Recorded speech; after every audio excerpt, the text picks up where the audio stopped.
It was a cold night, and I could feel something was wrong. The winds howled outside, but it was a sound inside the house that made me alert, something coming from the basement. At first, I thought it was just the wood of the house creaking in the cold. Old houses do that, don't they? But this sound was different. It was alive. I tried to ignore it. I tried to convince myself it was just my imagination. But the sounds kept coming. Footsteps, or maybe something being dragged. The basement door seemed darker that night, and I felt it. Something was down there, something that should never be disturbed. With each creak, my heart raced. It was as if the house itself was warning me not to go in. But then, I heard it again. Footsteps. I couldn't ignore it any longer. I needed to know. That door. I'd always hated looking at it. It felt like it belonged to another house, another world. And tonight, something behind it was staring back at me. I was sure of it. It was like something was trying to get out, scratching, pushing, waiting. The light in the fireplace flickered, and my heart nearly stopped. I thought, if it goes out, it's over. I wanted to run. I wanted to get out of the house, but my legs wouldn't move. And then the sound stopped. The silence. It was even worse. I knew I wasn't imagining it. Something was there, trapped, or waiting for me. It was too late to turn back. I had already heard the call. My body screamed at me not to go down. My heart was hammering in my chest, but something was pushing me forward. Curiosity? No, it was stronger than that. With every step toward the basement door, my body grew heavier. It was as if the air around me was pulling me down, pinning my feet to the ground. When I grabbed the doorknob, it was as cold as ice. My hand was shaking. I thought about letting go. I should have. But instead, I turned it. The sound of the latch echoed through the house, as loud as thunder. And then, I saw those stairs. I had never noticed how dark those stairs were. It was as if they had been waiting for me, as if they knew I was coming. There was something wrong with the air. I couldn't breathe properly, and the smell, a damp, rotting smell, like something had died down there. Each step creaked, as if to let whatever was down there know that I was coming. I felt time slow down. The air felt heavier. Every breath was labored. Every step seemed to take me deeper, closer to something I didn't want to see. My beam of light was weak. It seemed to be swallowed by the darkness, as if the darkness itself was alive. And then I saw it. Something in the corner of the basement. A shadow that shouldn't be there. It moved, just for a second. Or was it my mind? My hands were sweating, and the flashlight felt heavier than ever. I held it tight, but it shook along with me. Why was I here? Why hadn't I turned back? Part of me already knew it was too late. Too late to run.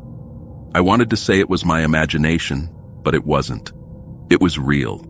It was watching me, and I knew it wasn't human. There was no way out. There was nothing but that shadow, and it seemed to grow inside me. I saw it, and I wish I hadn't. There are no words to describe it, but I'll try, because you need to understand. It was as if the darkness had taken shape. It wasn't a body.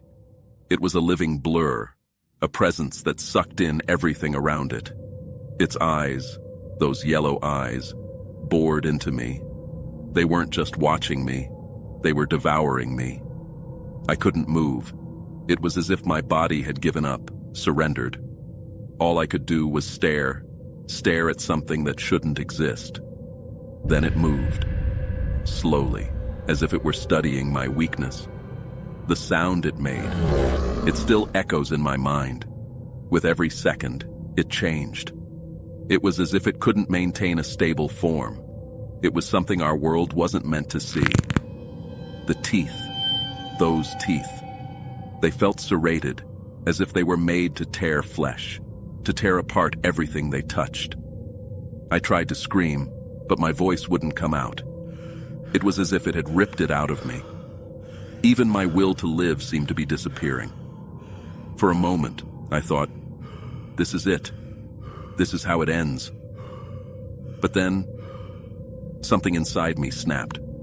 I knew that if I stayed, she would lead me to something worse than death. I didn't think. My body just reacted. I ran like my life depended on it. Because she did. I heard the sound of her behind me. It was like metal scraping against stone, like something that should never move at that pace. I barely made it to the door. I pulled on it with all my strength, but I felt her claws almost reach me. The slam of the door closing was like a relief. But I knew it wasn't over. I was on the floor, my chest rising and falling rapidly. My head was spinning, but the relief of being out of that basement. For a moment I thought it was over, that the worst was over.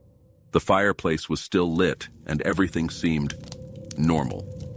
But I was wrong. Terribly wrong. The sound came again. First, a faint scratching, almost like a mouse trapped between the walls.